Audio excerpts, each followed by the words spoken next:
ബിസ്മില്ലാഹിർ റഹ്മാനിർ റഹീം. അൽഹംദുലില്ലാ. അസ്സലാമു അലൈക്കും വറഹ്മത്തുള്ളാഹി വബറകാതുഹു.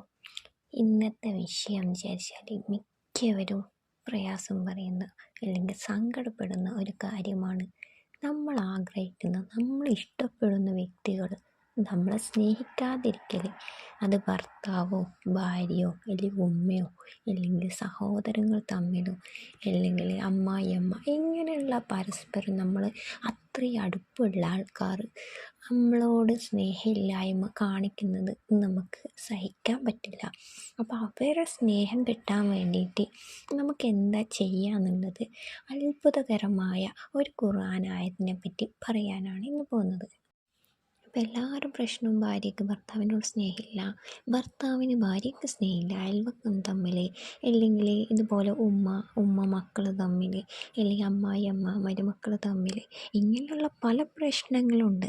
അല്ലെങ്കിൽ സുഹൃത്തുക്കൾ തമ്മിൽ. അപ്പോൾ എല്ലാവരും ആഗ്രഹിക്കുന്ന കാര്യമാണ് സ്നേഹം കിട്ടുക എന്നുള്ളത്, അല്ലേ? എല്ലാവരും എന്നെ സ്നേഹിക്കണം, എനിക്ക് സ്നേഹം കിട്ടണം എന്നൊക്കെ എല്ലാ മനുഷ്യരും ആഗ്രഹിക്കുന്ന ഒരു കാര്യമാണ്.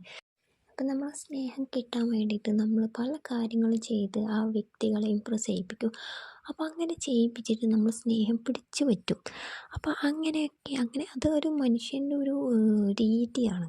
അപ്പം നമുക്ക് ഹലാലായ ബന്ധം നിലനിന്ന് പോകാൻ വേണ്ടിയിട്ട്, നമ്മുടെ സ്നേഹബന്ധം നിലനിന്ന് പോകാൻ വേണ്ടിയിട്ട് നമ്മുടെ പരിശുദ്ധ ഖുർആനിലെ അത്ഭുത കലവറയാണല്ലോ പരിശുദ്ധ ഖുർആൻ എന്ന് പറയുന്നത്.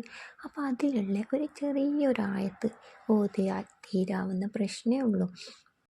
അപ്പോൾ പറയാൻ പോകുന്നത് പരിശുദ്ധ ഖുർആനിലെ ഈ അത്ഭുതകരമായ ഈ ഒരു ആയത്ത് ഓതുന്നതിലൂടെ, അപ്പോൾ അതിലൂടെ നമ്മൾ ആരെയാണോ നമ്മൾ സ്നേഹിക്കേണ്ടത് അവർ നമ്മളെ സ്നേഹിക്കുകയും നമുക്ക് വേണ്ടുന്ന എല്ലാ കാര്യങ്ങളും ചെയ്തു തരുകയും ചെയ്യും.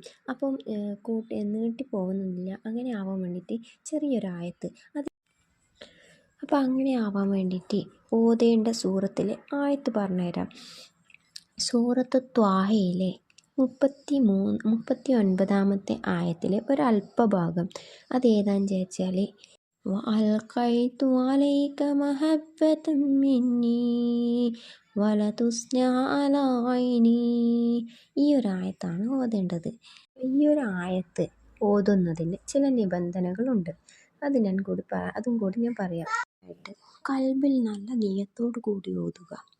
രണ്ടാമത് പരിപൂർണമായ വുളൂ ചെയ്യുക. അതിനുശേഷം ഹാജത്തിൻ്റെ 2 റക്അത്ത് നിസ്കാരം നിർവഹിക്കുക. നിയ്യത്ത് ഹാജത്തിൻ്റെ 2 റക്അത്ത് നിസ്കാരം അല്ലാഹു തആലയ്ക്ക് വേണ്ടി നിസ്കരിക്കുന്നു എന്ന് കരുതുക. അപ്പോൾ ഈ ഒരു നിസ്കാരം നിർവഹിക്കുമ്പോൾ നമ്മളെ മനസ്സിൽ തികച്ചും ആരുടെ സ്നേഹമാണോ വേണ്ടത് അവരെ മാത്രം വിചാരിച്ചുകൊണ്ട് ആ നിയ്യത്ത് ഫുൾ അവരെ സ്നേഹം വേണ്ടത് അതായിരിക്കണം മനസ്സിൽ. ശേഷം ആ ഇരുപ്പിൽ ആ കിബ്ലക്ക് മുന്നിട്ട് തന്നെ ഇരുന്നത് കൊണ്ട് ശേഷം ഈ ഒരു ആയത്ത് ഓതുക. അങ്ങനെയാണ് വേണ്ടത്. അപ്പോൾ ഈ ഒരു കാര്യം ചെയ്യാൻ വേണ്ടിയിട്ട് നിങ്ങൾ ഒഴിഞ്ഞൊരു സമയം, നിങ്ങൾക്ക് തിരക്കില്ലാത്തൊരു സമയം തിരഞ്ഞെടുക്കുക. എന്നിട്ട് നിങ്ങൾക്ക് എത്രയാണോ ഈ ഒരു ആയത്ത് ഓതാൻ കഴിയുക അങ്ങനെ ആവർത്തിച്ച് ഓതുക. അത് 100 ആയിക്കോട്ടെ, 101 ആയിക്കോട്ടെ, 313 ആയിക്കോട്ടെ, അങ്ങനെ നിങ്ങൾക്ക് എത്രയാണോ ഓതാൻ പറ്റുക അത്രയും ഓതുക. കാരണം അധികരിപ്പിക്കുന്നതിനൂടെ അതിന് കണക്കായിട്ട് ഫലം കിട്ടും നിങ്ങൾക്ക്. അപ്പം മഹാന്മാർ ജീവിതത്തിൽ അടിവരയിട്ട് പഠിപ്പിച്ചു തന്ന ഒരു ആയത്താണ് ഇത്.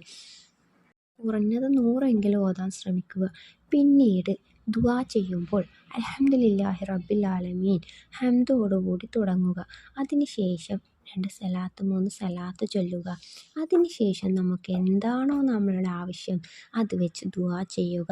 അവസാനം അതുപോലെ തന്നെ ദുആ കഴിഞ്ഞാൽ ഹംദും സലാത്തോടു കൂടി അവസാനിപ്പിക്കാൻ ശ്രദ്ധിക്കുക. എന്തിനാടോ എല്ലാവരെയും സ്നേഹിച്ച് ജീവിക്കുക. ഇങ്ങനെ വെറുപ്പും കൊണ്ട് നടക്കുന്നത്? നമ്മൾ ജീവിതം ആകെ അത്രയേ ഉള്ളൂ. എല്ലാവരെയും സ്നേഹിക്കാൻ പഠിക്കുക. നമ്മൾ എല്ലാവരെയും സ്നേഹിക്കാൻ നിന്ന് കഴിഞ്ഞാൽ നമുക്ക് ഒരുപാട് ഉയരങ്ങളിലെത്താനേ പറ്റും. നമ്മൾ ഓരോരാളോട് വെറുപ്പും ദേഷ്യവും കാണിച്ച് നിന്നാൽ നമ്മുടെ ജീവിതം അതുപോലെ തന്നെ വെറുപ്പും ദേഷ്യവും കൊണ്ട് ദുഷിച്ചു പോവുകയേ ചെയ്യുള്ളൂ. അത് ആരെന്ത് തെറ്റ് ചെയ്താലും നമ്മൾ സ്നേഹിക്കാൻ പഠിക്കുക, ക്ഷമിച്ചു കൊടുക്കുക. പടച്ചോൻ പറഞ്ഞത് നമ്മളോട് ക്ഷമിക്കാനാണ്. ക്ഷമ അപ്പം പറയുമോ അവരങ്ങനെ ചെയ്ത് ഇങ്ങനെ ചെയ്ത്, അതൊക്കെ ശരിയായിരിക്കും. പക്ഷെ നമ്മൾ പരമാവധി ക്ഷമിച്ചു കൊടുക്കുക. നമ്മൾ ക്ഷമയാണ് എല്ലാത്തിൻ്റെയും വിജയം. അപ്പോൾ ക്ഷമയിലൂടെ അതിലൂടെ നമ്മൾ വിജയം കണ്ടെത്തുക. നമ്മൾ നശിച്ചു പോകാൻ ആഗ്രഹിക്കുന്നവരുടെ മുന്നിൽ നമ്മൾ വിജയിച്ച് കാണിച്ചു കൊടുക്കുക. നമ്മൾ അവരോട് ദേഷ്യമൊന്നും ഇല്ലാണ്ട് ജീവിതം മുന്നോട്ട് പോവുക. നമ്മളെ വിജയം അതിലൂടെ ഉണ്ടാകും. ഇൻഷാ അല്ലാ. അസ്സലാമു അലൈക്കും വറഹ്മത്തുള്ളാഹി വബറകാതുഹു. ഇഷ്ടമായെങ്കിൽ ലൈക്ക് ചെയ്യുക. നിങ്ങളുടെ ജീവിതത്തിൽ ഇങ്ങനെ ആരെങ്കിലും ഉണ്ടെങ്കിൽ കമൻറ്റ് ചെയ്യുക.